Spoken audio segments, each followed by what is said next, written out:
The wound is the place where the light enters you. In just 10 words, the 13th-century mystic poet Rumi offers a truth that resonates across centuries, languages, and faiths. At a time when the world feels increasingly divided by ideology, identity, and fear, his words are like a balm. They remind us that even in our deepest suffering, there is a doorway to something greater. But how can a man who lived over 800 years ago speak so clearly to the pain of our modern, fragmented world? Today, we explore the healing power of Rumi's poetry, how his verses can reconnect us with ourselves, with each other, and with something eternal. Welcome to The Unfolding Journey, a channel where ancient wisdom meets modern reflection. Here, we explore the ideas, stories, and spiritual teachings that help us navigate life with depth and clarity. If you're someone who seeks meaning beneath the surface, who senses that the human experience is more than headlines and algorithms, you're in the right place. Today's journey takes us into the heart of Rumi's poetry, and how his words offer not just beauty, but healing. We live in an age of incredible technological advancement and global connection. Yet paradoxically, we've never been more divided or more anxious. Depression, loneliness, and burnout are on the rise. Societies are polarized. The pace of life is relentless, leaving little room for introspection or meaning. Our world is fast, distracted, and often superficial. We scroll endlessly but rarely pause. We talk more but connect less. In such a world, the soul, the quiet inner voice of depth, longing, and love, can easily be drowned out. And that's where Rumi enters, not as a scholar or philosopher, but as a mystic, a lover of truth, a seeker of the divine.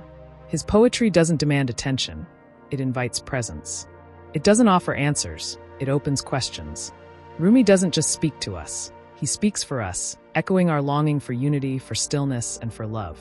Jalal ad-Din Muhammad Rumi was born in 1207 in what is now Afghanistan and later settled in Konya, in present-day Turkey.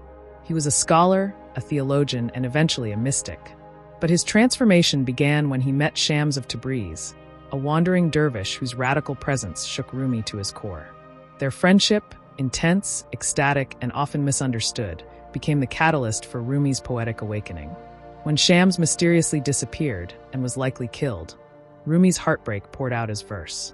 But his grief became a gateway, not to despair, but to divine love. Over the next decades, he composed thousands of verses, primarily in Persian, which form the Masnavi and Divani Shams. These works are now among the most widely read spiritual texts in the world. What makes Rumi unique isn't just his mastery of language. It's his unwavering devotion to love as the path to God, to healing, and to wholeness. Rumi once wrote, "Don't get lost in your pain. Know that one day your pain will become your cure." He didn't write these lines from comfort or detachment. He wrote them from the raw center of grief. His poetry is not academic. It is emotional alchemy. It takes sorrow and spins it into beauty. It takes longing and turns it into sacred fire.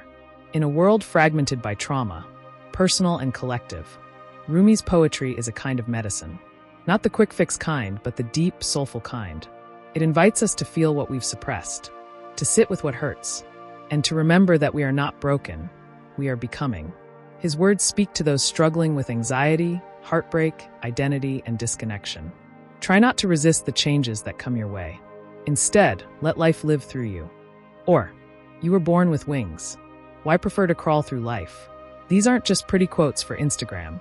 They are spiritual tools. When contemplated deeply, they can shift our inner world. At the core of Rumi's vision is unity. Not sameness, but a divine interconnectedness beneath our surface differences. He saw beyond religion, culture, and ego. His message was universal, because he spoke from the level of the soul. Out beyond ideas of wrongdoing and right-doing, there is a field. I'll meet you there. That single verse has healed rifts in friendships, soothed religious divisions, and awakened seekers of every faith.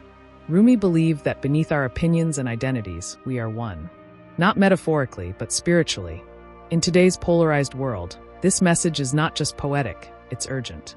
When our systems and structures divide us, Rumi's poetry reminds us of the sacred thread that connects us. He wasn't interested in dogma. He was interested in love. And for Rumi, love wasn't an emotion. It was the substance of the universe. Rumi's poetry doesn't offer comfort without challenge. He was also a poet of transformation. His words often feel like a mirror, showing us the places we hide from ourselves. He wrote, Why do you stay in prison when the door is so wide open? And be like a tree and let the dead leaves drop.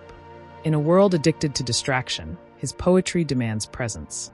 In a culture afraid of stillness, he invites us into silence. And in a society obsessed with appearance, he speaks directly to the soul. Rumi reminds us that healing isn't passive. It's a fire that burns away what no longer serves us. He teaches that pain is not the enemy, but the teacher. That surrender is not weakness, but strength. And that love, real love, destroys the ego to reveal the divine. Rumi's popularity has exploded in recent decades. He's one of the most quoted poets in the West, and his verses are found everywhere, from yoga studios to spiritual retreats.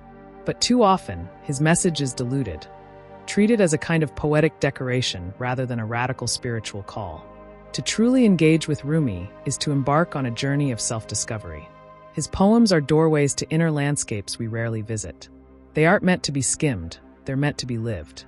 Here are 3 ways to engage with Rumi in your own healing journey. 1. Read slowly, read soulfully. Don't consume Rumi like content. Sit with a single verse. Let it echo.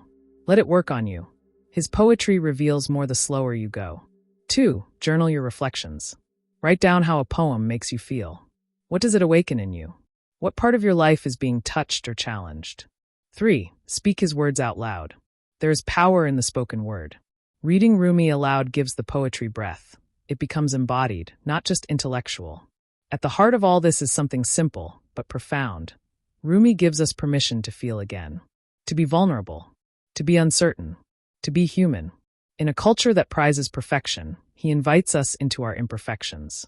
In a world of branding and performance, he invites us into authenticity.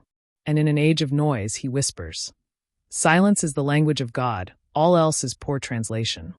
His poems are reminders that no matter how fractured the world becomes, the soul remains whole. And when we reconnect with the soul, healing follows, not just personal healing, but collective healing. Rumi doesn't want us to worship his words. He wants us to live them, to love fiercely, to question bravely, to trust the process of becoming, and to remember that, in his words, you are not a drop in the ocean. You are the entire ocean in a drop.